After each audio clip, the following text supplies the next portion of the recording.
Shabbat Shalom, everyone.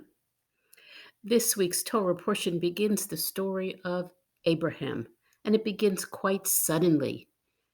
Simply, God says to Abraham, "Get up and go and leave your homeland, leave this country to a place that I will show you." In other words, I'm telling you to go, but you have to trust me about where you're going.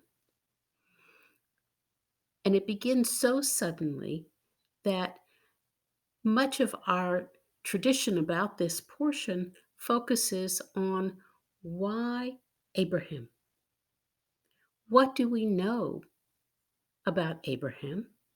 Why would God suddenly choose him for this momentous turn in the history of humanity? All we know from the previous chapter is who his family is. And that's it. But suddenly there he is. The midrash that we have in our tradition that was developed, written, created, told centuries later tries to fill in these blanks. What is it? What's Abraham's backstory? Who is he? Why? What made him who he was with the potential to be who he became with God? Rabbi Seth Kadish shares with us a midrash that is very revealing, but not about Abraham so much. And he begins with an anecdote telling the story of the great biblical scholar Nechama Leibovitz teaching a class of young IDF recruits. And she has them open their Tanakh, their Bibles, and she tells them to find the story where Abraham smashes his father's idols, because everybody knows this story. Abraham, as a young boy, is left in charge of his father's store. His father is a maker of idols. When dad comes back, all the idols but one are smashed, and his father is very angry. And when he asks Abraham, Abraham points to the one idol that is left and says, "That one did it." But his father says, "Don't be ridiculous. It's just a piece of wood."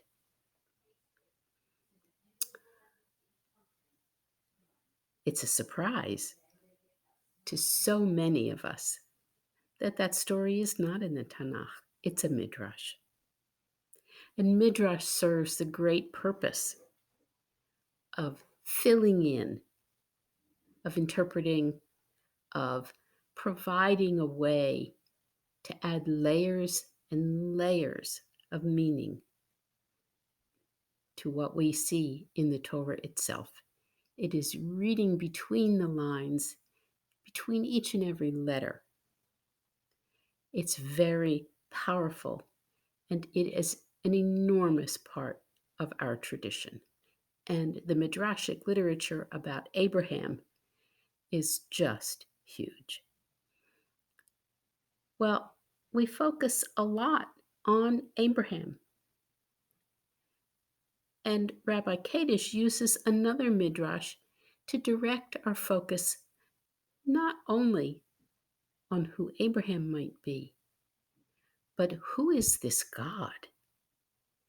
We have read so far in the Tanakh 11 chapters about God's works. And now we come to this story of a very close relationship between God and Abraham. Who is this God? God is, as we'll see in Exodus, when Moses asks God, "Who are you?" And God says, "Ehyeh asher ehyeh." I am what I am, or I will be what I will be. It's very ambiguous, and of course, deliberately so. What does Abraham know of God? That he can respond by getting up and going, that he believes this voice, this message. And Rabbi Kadish gives us another midrash to help us understand not only the reasoning behind this relationship, but also how midrash itself is reinterpreted generation by generation, how dynamic it is, and that when we create our own midrash, we are contributing to this tradition. We are building tradition. We are creating interpretations that may be responding to our own world, and in fact, very likely are, that will add guidance and insight to those who come after us. So there is a midrash that's known as the illuminated palace, where a traveler, aka for us, Abraham, after a long journey, very tired, sees in the distance a palace, and the palace is all lit up. And he's tired and he's hungry. And he approaches the palace and he sees that the palace is in very good condition, that it is well maintained. And he thinks, even though he doesn't see anybody, there must be a master of the palace tending to it, overseeing its care. There must be a master. So, of course, we know the master is God. And there are other midrashim that lead us through a train of thought, supposing that this might be how Abraham deduced the presence of an all-powerful, overriding force in the universe that is God.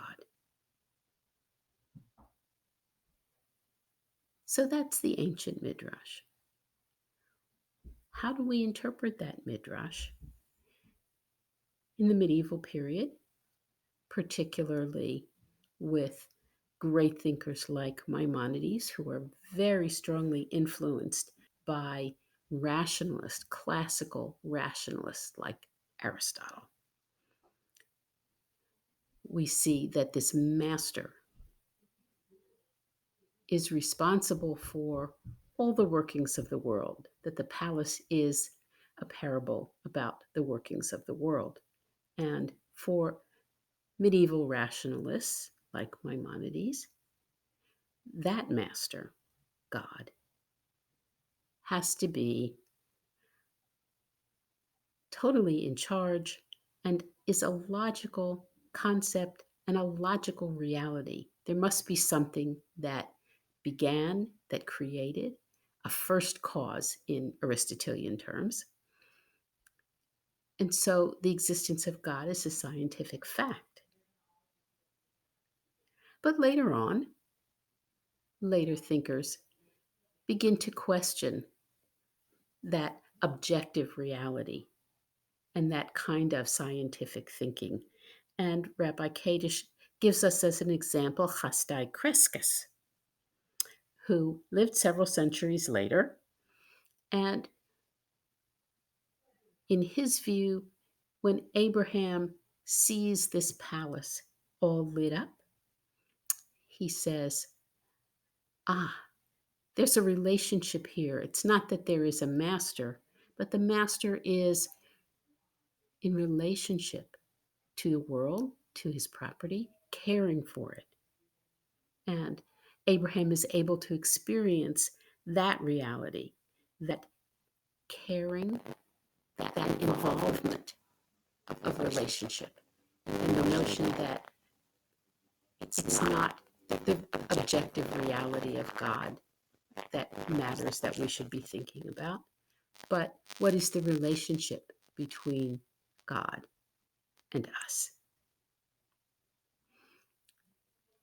That's pretty well accepted in many, many Jewish circles still to this day, that Yes, it's the relationship that counts. After all, the Torah does not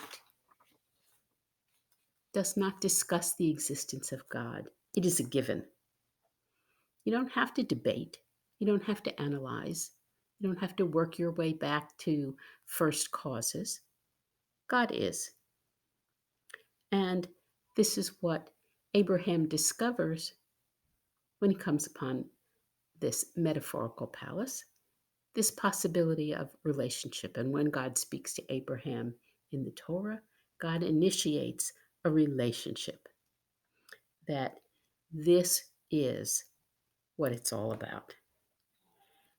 This is a world that is dynamic, and we are in a relationship that is dynamic. And at the same time, we don't need to posit what God might look like. And remember that in the pagan world, where there were statues of the gods, everybody had an image of what God, the gods, the various deities looked like. And it's very hard for them to understand when Jews come along and say, no, no, no, you don't need to visualize.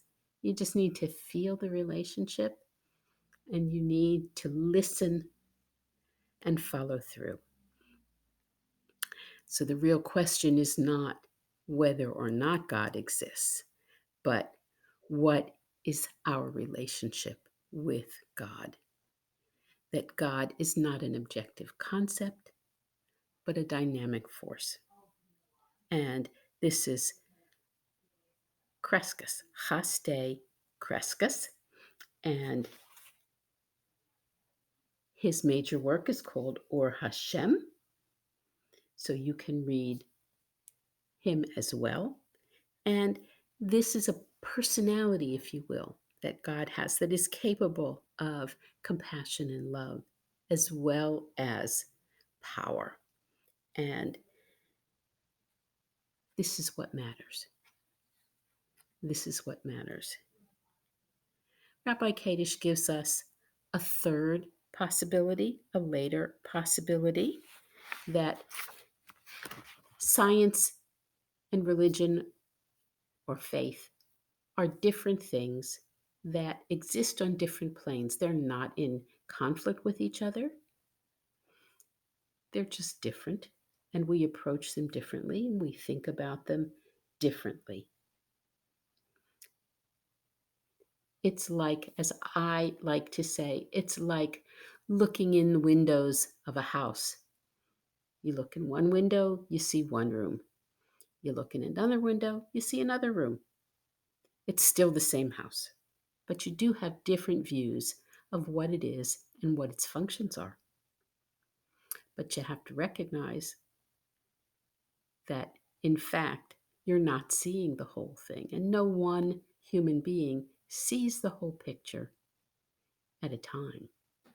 And so Rabbi Kadish gives us a very different example. Moving on into the 19th century, Rabbi Enoch Zundel ben Yosef of Bialystok, who says via a wordplay, and Hebrew is a wonderful language for wordplay, that the palace is illuminated because it is in flames, and that part of Abraham's genius was to see the level of sin and transgression and amorality in the world around him and want to do something about it. And that's God. That God appears to him and says, I'm here to help. We can respond together. We can be stronger together. And it is this view of God that I think is very powerful for us in our day and our concerns. May we view God, newly reading midrash, together as partners in repairing the world this Shabbat and every day. Shabbat Shalom.